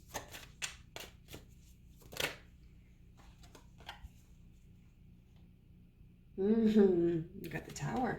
Okay. You know, the interesting thing about tarot for me is like tarot is a conversation with the universe. Different interpretations for different people. But sometimes with conversation, even between, other people, it can be very confusing. We may not understand how like a concept relates. There may be a misunderstanding between the context of the conversation. But I think there's always a way to kind of clear it up. So like I didn't understand why we had so many cards, but they all felt really important. Well, I think I figured it out. So um so we have the 8 of Swords, which talks about like a personal prison. And it's a mental prison, and it's one that we put ourselves in. And then we've got the Justice card, which talks about like balance and right or wrong. And I think what that means is you may continue for a while to have a struggle with your perception of directions to take. And that's normal. When we are conditioned, like I was talking at work the other day about how our emotional responses are conditioned responses, and it takes time to modify those, to reprogram ourselves, but it just has to be a very conscious decision. And it's something that we have to sometimes go within ourselves and ask, like, what are my behaviors? How can I recognize them? What can I do about them? And it's not something that's going to change overnight. But I think conversely too, even though you may struggle still with wondering about what decision is the right decision, what path is the right path, I think this is also saying, like, you're also going to recognize that you are creating like your own struggles, and you're going to start having that awareness of like, wait, this is a moment where I'm overthinking something, or this is happening because I placed myself in too tight of a constraint. I've defined myself by too restrictive of a definition. And I think that's the process that you're going to have to undergo in order to change and to find that balance and allow yourself to experience beyond what like you have previously allowed yourself to. And then we've got the 10 of Cups in reverse with the Magician. And to me, that symbolizes that you will be able to change, like, when you aren't feeling emotionally fulfilled. Going through this, making this decision is going to allow you to understand that you have the ability to change your experience of a situation. Sometimes it takes us looking at circumstances from a different point of view. Like my rent just went up $20 this month, and I was like really pissed about it. And my mind started to go into this feeling of like, how often is this going to happen? And is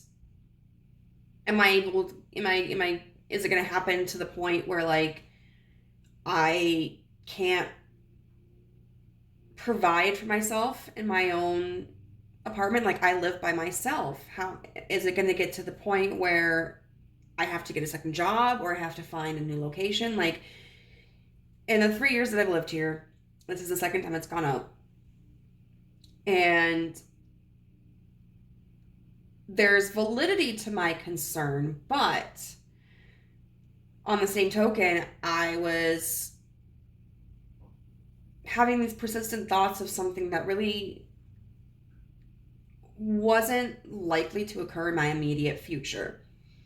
So instead, I chose to look at it from once I realized, like, hey, this is not helping me. I'm frustrated for a reason, and it's okay to be frustrated, and it's okay to be concerned, but I know that I'm making enough money right now. So me not being able to afford it is not within the near future. So instead, I'm going to choose to be thankful that like I can still afford my apartment. Like that, you know, I'm in a position where okay, an extra $20 a month, fine, whatever. Like I'm thankful that I have a job and the capabilities to provide for myself even when there are unforeseen circumstances. And this is also going to give you the ability to notice when you're not happy in a situation and realizing, like, this situation isn't making me feel good. I'm not feeling emotionally fulfilled in this. I'm going to change my surroundings. You know, we can't necessarily control our situations or our. Okay, so like if you're in a really shitty job, okay, like you're constantly short staffed and maybe other people aren't pulling their weight and you've tried communicating with your boss and it just doesn't feel like they're offering any solutions. You can try to change your mindset all you want.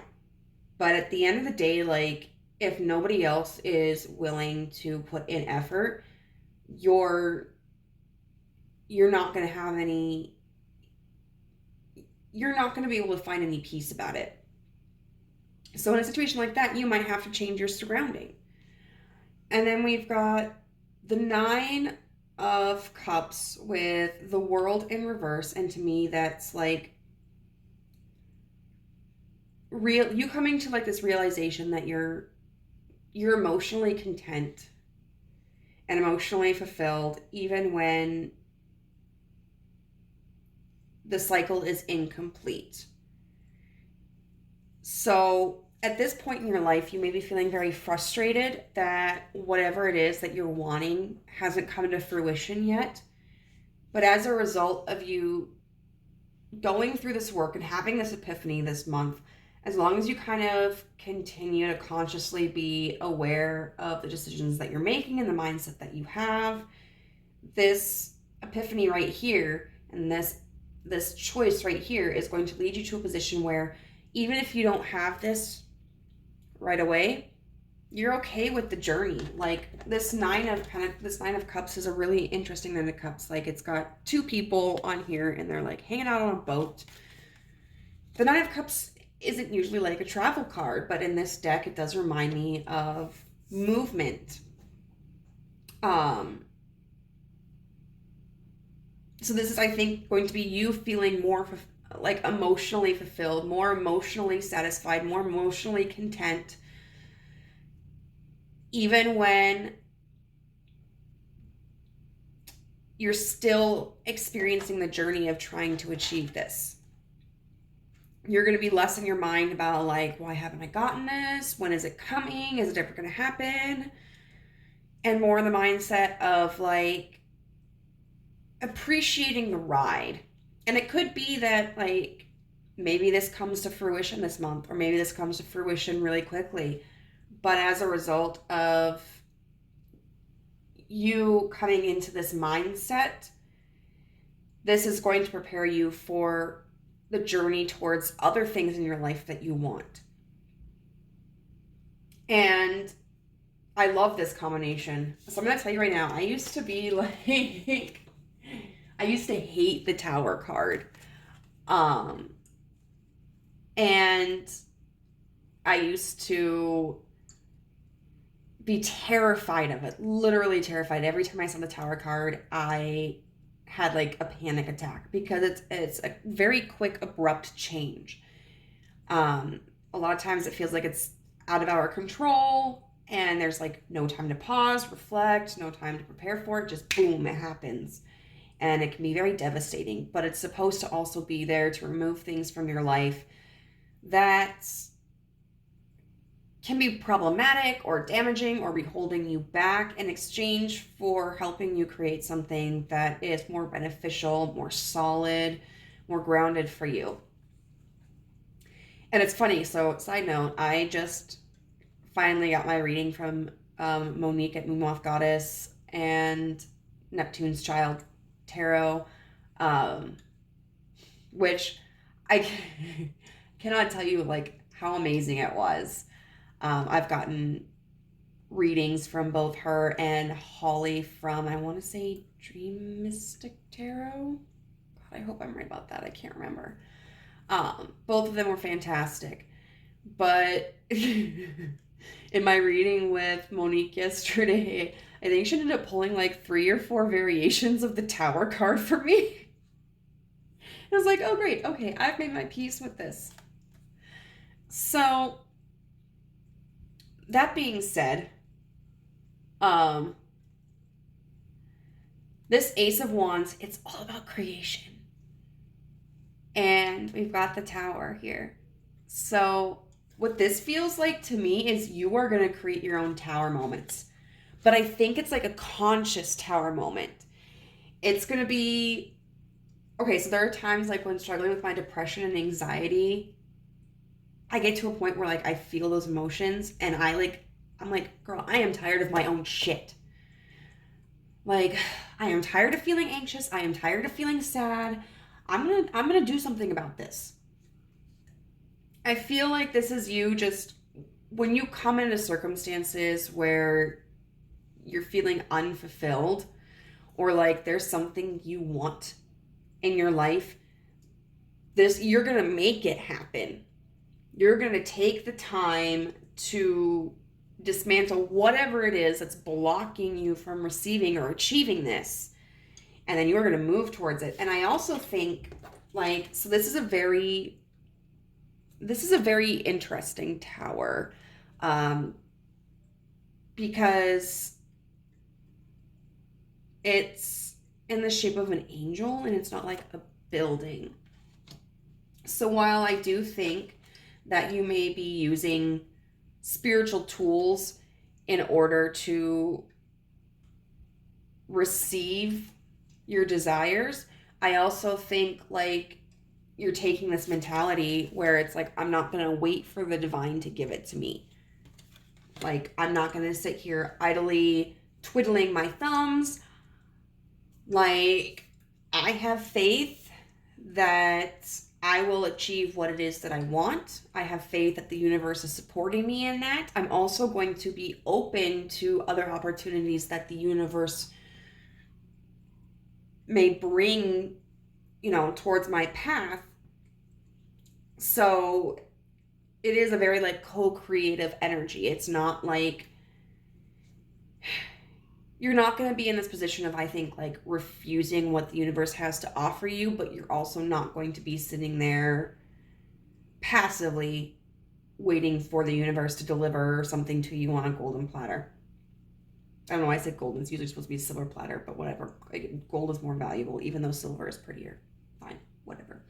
So I'm very excited. I think this month is really going to move you towards changing your mindset and turning you into a very creative and active person. So I'm so excited for you. We're going to get now into messages from the universe to kind of help give you like support or guidance about this month. So we have 21, Archangel Zadkiel, self-acceptance, passion, and forgiveness. We have, I'm going to butcher this name, I apologize, Zhou Zhuanjing, the mystic of peace. We also have Lilith, the first woman. And we have New Moon here, and I'll get to that in a second. So if you are somebody who does like deity work, these may be deities that you are interested in working with. I also want to point out 1221 or 2112 may be significant. I'm not like super well versed in numerology, but when I see numbers, like even numbers where they're flipped, or mirrored, I suppose, like 1221. That's a number that stands out to me. So maybe something that's important for you, or is just like a confirmation for you. They also break down into the number 3, which can be talking about building and community. But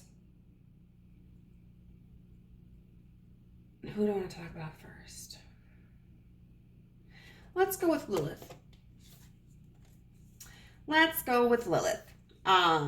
Lilith is described as the first woman, and her statement is, I am the voice of my body and soul. I choose the life that I desire to live. There is something to be said for trusting the universe and allowing the universe to like work within our lives, but it's important not to become like complacent in our responsibilities to create and move in our own lives and our own selves. And Lilith is considered like one of the dark goddesses.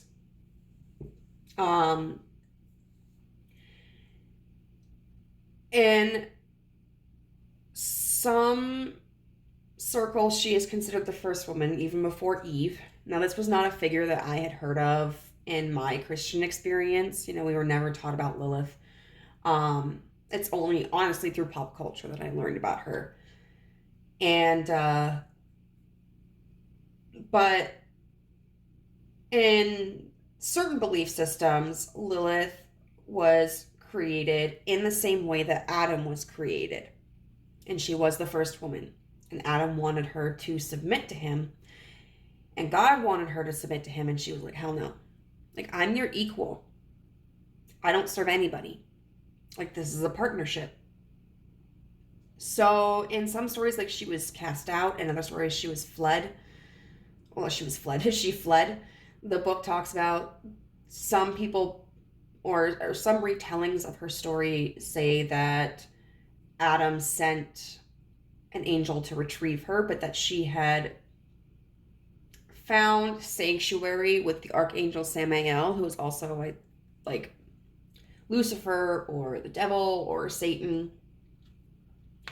And so in a lot of the older texts that talk about Lilith, she is perceived as a demon. I think that's very telling of like patriarchal demands of like submissiveness from women, because she wanted to do her own thing, and that was apparently evil. So as a result, Eve was created out of Adam's rib. But she still rebelled, so what's that say? But in like modern practice, she's typically seen as a very strong female, like dark divine archetype. And she's very good for working on like especially like sensual and sexual desires, because that's all about like female empowerment. And I mean, you don't have to be female to work with her, but like it's because a lot of times women are expected to be submissive or to be chaste, demure, and Lilith gives women permission to explore their desires, whether they're sexual or outside of that, in the ways that they want. And so working with Lilith can involve us delving into the sides of ourselves that may not be socially acceptable. And she reminds us that nobody else gets to control our lives. Like, we are the drivers of our lives. There's a song by, oh God, what is it? Brings, I'll be there with open arms and open eyes, yeah. Oh, it's Incubus. I think it's called Drive. And I think in that situation it's talking necessarily like more about oh God, what's the lyric? something about wherever tomorrow brings, I'll be there. I'll be there.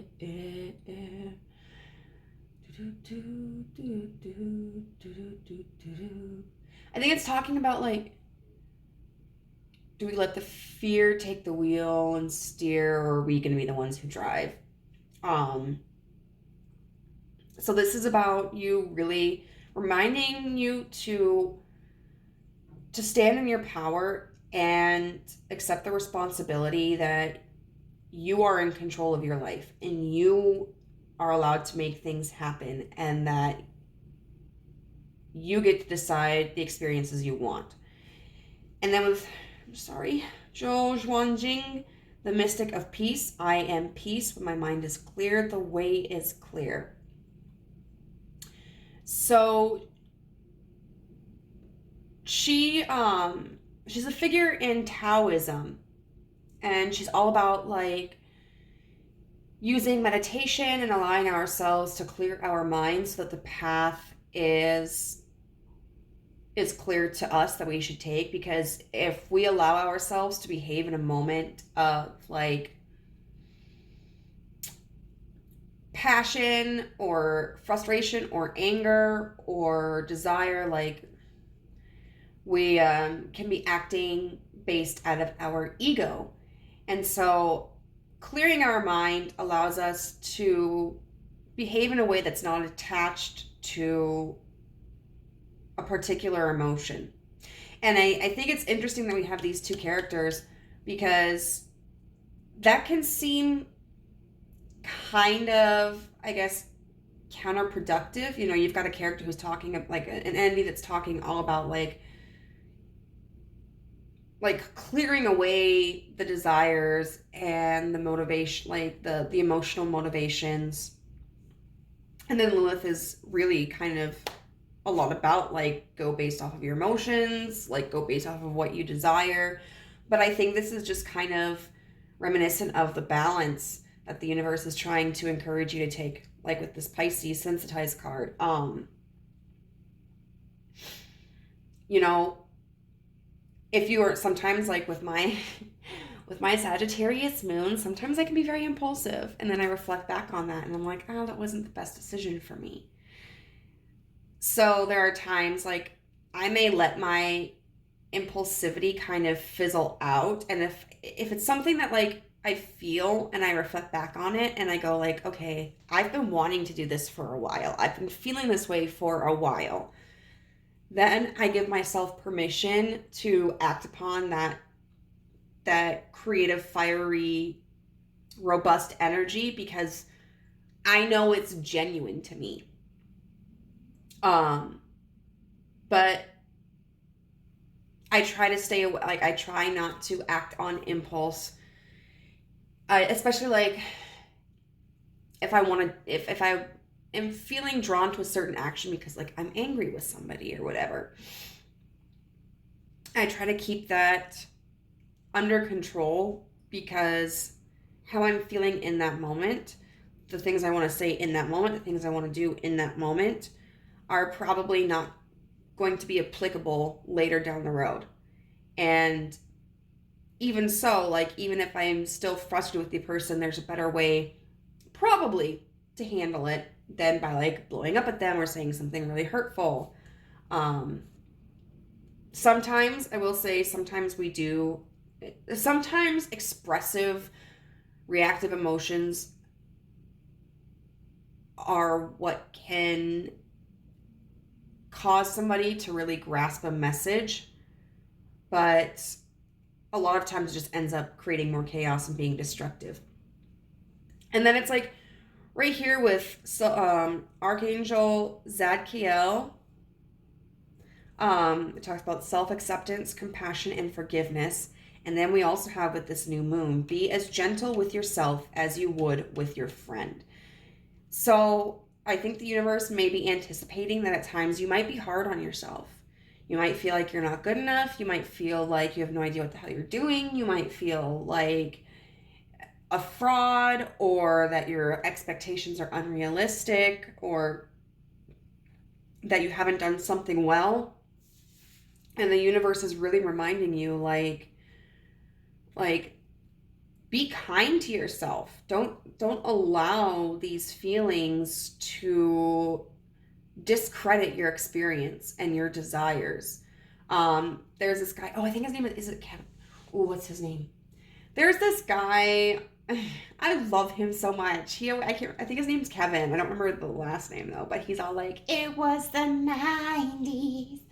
But he just recently released like a video, like a short video, where he talked about his experience trying to get into like stand-up comedy, and how he was just continuously failing, and eventually like did a show at this comedy festival or whatever in Canada, and got mediocre reviews, and then the next day nobody showed up to his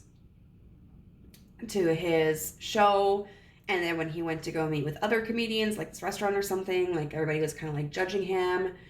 And like the sentiment he expressed was like, it's okay to fail, and it's okay to fail hard.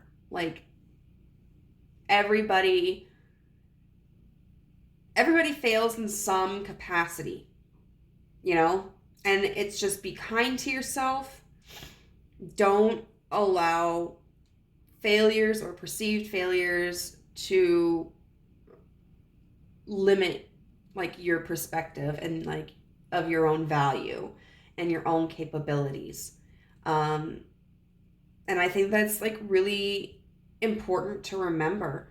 Like, and then there's Maureen Johnson, who's an author, and one of the things I remember her saying was like, it's okay to suck.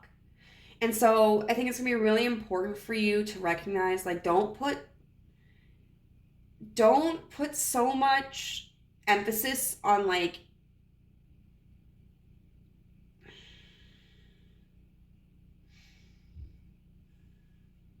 don't look at negative, like don't look at failing as such a negative thing.